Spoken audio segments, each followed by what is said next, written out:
નીકળી જાય નહીં વાંધો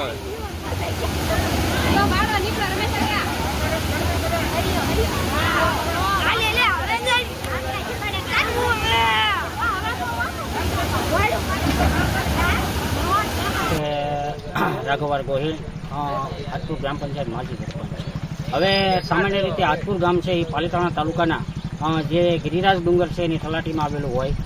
જ્યારે જ્યારે વરસાદની પરિસ્થિતિ આવે અને વરસાદ આવે ત્યારે આપ જોઈ રહ્યા છો વિડીયોમાં એ પ્રમાણે વરસાદનું ડુંગર ઉપરથી પાણી ઊંડામાંથી આવતું હોય ને એ જે આજપુર પાલિતાણા રોડ છે એ રોડની મધ્યમાં જે આ પાણી પસાર થાય છે અને જ્યાંથી આખું ગામ આજપુરથી પાલિતાણા જતું હોય છે. તો એવા સમયે જ્યારે વરસાદ આવે છે ત્યારે ગામ લોકોને 2 થી 3 કલાક સુધી પાણી ઓસરે ત્યાં લગન ઊભું રહેવાની પરિસ્થિતિ છે. તંત્રમાં આ બાબતે અવારનવાર લેખિત તેમજ મૌખિક રજૂઆત કરેલી છે અને સદરૂ જગ્યા ઉપર નાળું પણ મંજૂર કરવામાં આવ્યું છે. એવી પણ વાત છેલ્લા 3-4 વર્ષથી ચાલે છે. એમ છતાં આજ દિન સુધી આ જે જગ્યા ઉપર કોઈ પણ પ્રકારનો પહોંચવે કે નાળું બનેલ નથી. જેના કારણે જ્યારે જ્યારે ડુંગર ઉપરથી સારો વરસાદ આવે છે ત્યારે જે પાણી આવે છે ત્યારે ગામ એક સંપર્ક વિહોણું બને છે. આપ જોઈ રહ્યા છો મારી પાછળ જ્યારે આજપુર ગામનો બીજો એક રસ્તો જે છે એ રસ્તો આપણે કંજાડા બાયપાસ કટિંગ તરીકે ઓળખવામાં આવે છે. આપ જોઈ રહ્યા છો આ સમુદ્ર તળાવ જે આખું ભરાઈ ગયું છે અને આનાથી આગળ મારી આગળ તમે જુઓ તો 200 મીટર જેટલો જે રસ્તો છે એ તળાવનું પાણી સંપૂર્ણ ભરાવાથી એ રસ્તાનું લેવલ નીચું હોવાથી આ રસ્તા ઉપર 2 થી 3 ફૂટ જેટલું પાણી આવી જાય છે. એટલે આ રસ્તો પણ લોક થઈ જાય છે.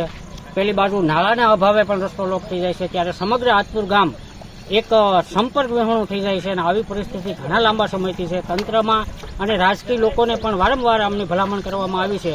એમ છતાં નથી નાળાનું કામ થતું કે નથી આ જે કાંઈ રસ્તો છે એને ઉપર લેવાનું કામ થતું. આ બાબતે આવતીકાલે માનનીય પ્રાંત સાહેબને પણ અમે આવેદનપત્ર આપી રજૂઆત કરવાના છીએ. ગત રાત્રિએ જિલ્લા કલેક્ટરશ્રીને પણ અમે જીમેલથી પાલિતાણા મામલતદારશ્રીને પણ જીમેલથી ફરિયાદ અરજી કરેલી છે કે આવી ગામને અગવડતા છે અને આ સંપૂર્ણ ગામ જ્યારે વરસાદ આવે છે ત્યારે ડુંગરના ઉપરથી પાણીના કારણે સંપર્ક વિહોણું બને છે. વિદ્યાર્થીઓને પણ શાળામાં જવામાં તકલીફ ઊભી થાય છે.